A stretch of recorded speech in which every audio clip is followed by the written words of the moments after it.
Osaka in disarray. The already huge death toll. An accurate count of the injured and arrested. We all fear the situation in which there are no resources, there are no structures of authority, and a small number of people wind up turning on one another. If there were acute shortages of water or of food or of energy, the basic resources that we need to survive, you could expect to see groups conflict with one another. I would expect to see eruptions of violence.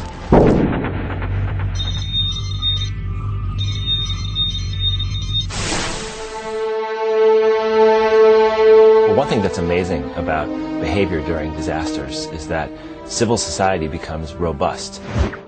We see resilient behavior in many seemingly chaotic situations. September 11th. Towers have come down, bodies have fallen from the sky. No one in the city knew what was coming next. And yet New Yorkers were extraordinarily supportive of one another. It was a glorious moment for civil society in this city.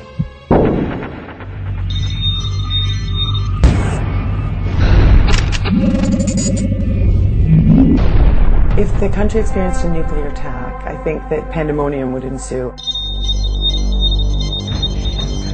The mob mentality that would be formed would break down into three segments. It would be the people that start out being bad, the people that sit on the fence, and the people who are trying to be helpful and organized.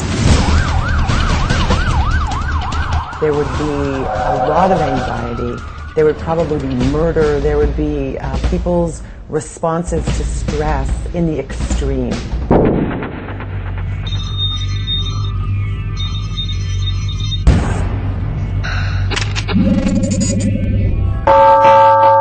Post-traumatic stress disorder is a psychological reaction to a trauma of some sort.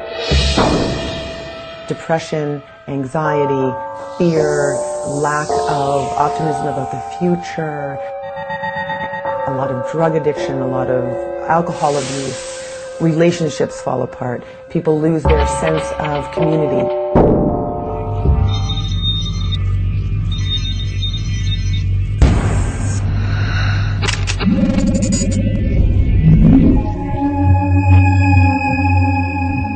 What would happen if there was no medical team, if there was no psychological team to help the people who had a trauma, is people who were constitutionally stronger would start filling in those roles.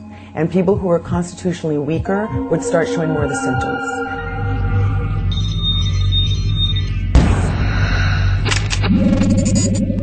In the event of a nuclear attack, would the country break down into a Mad Max mentality? And would there be warring gangs? Yes, if there is no infrastructure. One thing we've learned during real disasters is that leaders can play a tremendously important role.